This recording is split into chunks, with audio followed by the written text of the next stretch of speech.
berbuat yang ma'ruf dan mencegah dari yang mungkar. Dan mereka itulah orang-orang yang beruntung. Maha benar Allah yang Maha Agung. In the name of Allah, the entirely merciful, the especially merciful, and hold fast, all of you together, to the cable of Allah, and do not separate. And remember Allah's favor unto you, how you were enemies and He made friendship between your hearts, so that ye became as brothers by His grace, and how ye were upon the brink of an abyss of fire, and He did save you from it. Thus Allah maketh clear His revelation unto you, that haply ye may be wanted, and there may spring from you a nation who invite to goodness and enjoin right conduct and forbid indecency. Such are they who are successful. Allah Almighty speaks truth.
Kedua, mengangkat nama-nama tersebut di bawah ini sebagai anggota pimpinan cabang Muhammadiyah Kartasura masa jabatan 2022-2027. Pada Kartasura, Ketua Ehwan Fusilo SE MSc PhD. Bismillahirrahmanirrahim. Pada hari ini, Ahad 10 Syawal 1445 Hijriah yang bertepatan dengan tanggal 27 Agustus 2023 Masehi, bertempat di Gelonggang Perguruan Muhammadiyah Cabang Kartasura, saya atas nama pimpinan daerah Aisyah Sukoharjo dengan ini secara resmi mengukuhkan 74 garis miring memahami bimbingan kepada saudara sekalian yang mengukuhkan pimpinan.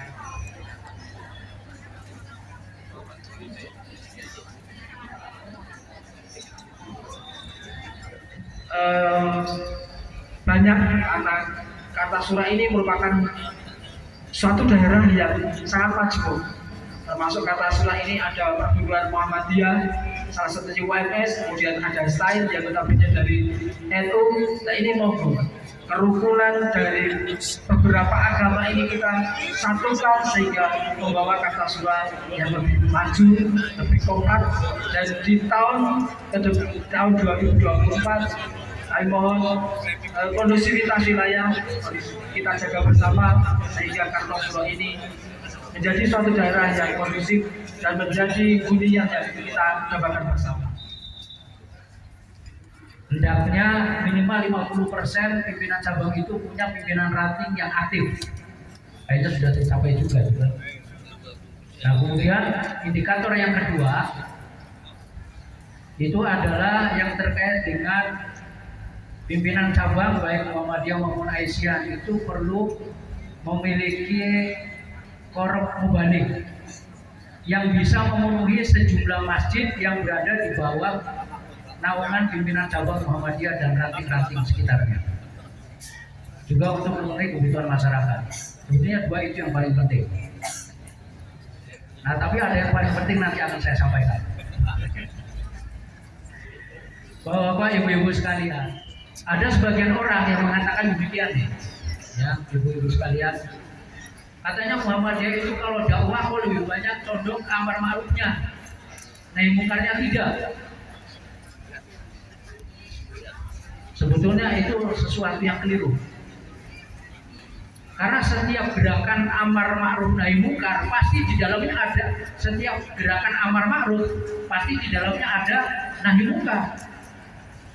Contohnya apa? Muhammadiyah itu mendirikan sekolah supaya kita ini menjadi ma'ruf semua, menjadi baik semua. Tapi sekaligus juga Muhammadiyah itu melakukan nahi mungkar karena kebodohan itu dilarang oleh Allah Subhanahu wa taala. Jadi nahi mungkarnya sudah jalan dengan sendirinya. Kemudian kita mendirikan lembaga-lembaga layanan kesehatan, dari mulai klinik sampai rumah sakit umum. Itu juga merupakan amar ma'ruf supaya kita semua pada sehat. Itu 3. Sekarang Bapak Ibu sekalian, sejak tahun 1912 Muhammadiyah, Aisyah itu bergerak di 3 hal itu, dan sekarang hampir seluruh ormas Islam dan bahkan ormas agama itu sudah ngikutin caranya Muhammadiyah. Yang bikin sekolah, yang bikin rumah sakit, dan bikin juga panti-panti asuhan dan panti sosial. Tapi apa cukup di situ? Enggak, Muhammadiyah terus bergerak, Bapak Ibu sekalian. Nah, ciri gerakan tajdid itu harus dinamis. Jadi harus digerakkan terus. Maka kemudian Muhammadiyah pada abad yang kedua itu juga mengenal ada sila yang kedua. 1, majelis pemberdayaan masyarakat. Ini penting Bapak Ibu sekalian. Kemudian juga di situ ada lazismu yang menggerakkan filantropi. Nanti saya akan jelaskan sedikit tentang filantropi. Kemudian yang ketiga adalah majelis MDMC, Muhammadiyah Disaster Management Center, atau lembaga resiliensi bencana. Loh, kenapa Muhammadiyah kok repot-repot bikin Muhammadiyah Disaster Management Center? Karena Bapak Ibu sekalian, Indonesia yang kita tempati ini dari Sabang sampai Merauke itu merupakan pertemuan 3 lempeng lapisan bumi. Nah, karena ada pertemuan 3 lempeng lapisan bumi, maka wilayah kita ini itu rentan terjadinya gempa. Plus dengan bawaannya tsunami. Kalau gempanya sudah di atas 7 skala Richter, 9 skala Richter itu pasti tsunami. Harus lahir. Itu adalah bagian dari tajdid. Sebetulnya ini kan tugas pemerintah. Loh, kenapa Muhammadiyah ikut cawe-cawe? Ya karena nggak cukup. Tenaga pemerintah itu tidak cukup menangani itu semua, Bapak Ibu sekalian. Makanya Muhammadiyah kemudian cawe-cawe masuk ke dalam penanganan bencana. Muhammadiyah itu kalau bisa tidak hanya menjadi ketua cabang, ketua ranting, tapi juga kalau bisa itu dirangkap itu ketua takmir masjid itu. Takmir masjid itu penting. Sekarang kita menjadi semakin sadar bahwa ranting itu harus digerakkan berbasis masjid. Saya sendiri meskipun di pimpinan wilayah Muhammadiyah sekaligus juga di pimpinan pusat Muhammadiyah, saya adalah ketua takmir masjid, Pak. Jadi nyempet-nyempetin menjadi ketua takmir, urus masjid juga. Ini penting supaya apa? Masjid itu jangan ditinggalkan. Kita punya contoh yang sangat bagus dari Profesor Din Samsudin. Lalu kemudian pimpinan wilayah Aisyah mengeluarkan data tentang jumlah PAUD dan sebagainya, termasuk jumlah guru di dalamnya. Nah, ternyata program Aisyah Jawa Tengah pada periode Muktamar 48 itu adalah meningkatkan gaji atau honor guru-guru di bawah Aisyah itu menjadi 25% dari upah minimum regional. Tepuk tangan. Ini mau dosen DC. Ya sudah bagus, saya hargai. Sudah bisa ditetik, mau meningkatkan sampai 25% dari UMR pasarnya. 2 juta kurang sedikit 1,9 juta sekian rupiah. Sudahlah kita genapkan 2 juta. Berarti kalau 25% itu berapa? 500.000 rupiah kan? Kira-kira kalau saya digaji 500.000 rupiah itu urip apa ora ya? Ya kalau persoalan hidup memang itu rezekinya dari Allah. Tapi ukuran kemanusiaannya itu problem Pak. Lazismunya ada. Tapi ternyata dari lazismu masih kurang juga itu untuk meningkatkan kesejahteraan. Maka yang benar itu lembaga-lembaga pendidikan, semua amal usaha yang ada di pimpinan Muhammadiyah pada setiap level itu harus berbasis wakaf. Jadi uang yang 1 miliar itu nggak boleh berkurang, tapi boleh dikelola oleh nadirnya. Nanti tahun depan dikumpulkan lagi wakaf naik, ketemu lagi 1 miliar, digabung jadi 2 miliar. 2 miliar itu nggak boleh berkurang 1 rupiah pun, dikelola lagi. Hasilnya yang didistribusi. Jadi kalau kita mau kaya, Bapak Ibu sekalian, wakaf digerakkan. Bukan hanya zakat, infak sedekah. Tapi pertanyaannya, kalau jumlah sekolahnya banyak kan berarti gurunya juga banyak kan?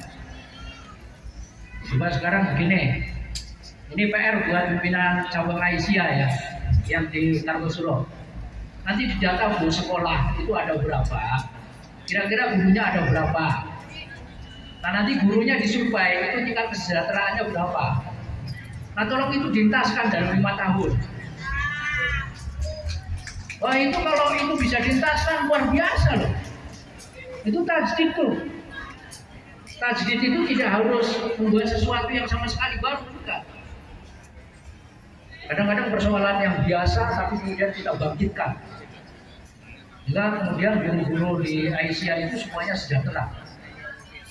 Amin. Yang Muhammadiyah juga sama. Muhammadiyah lebih banyak lagi nih kan.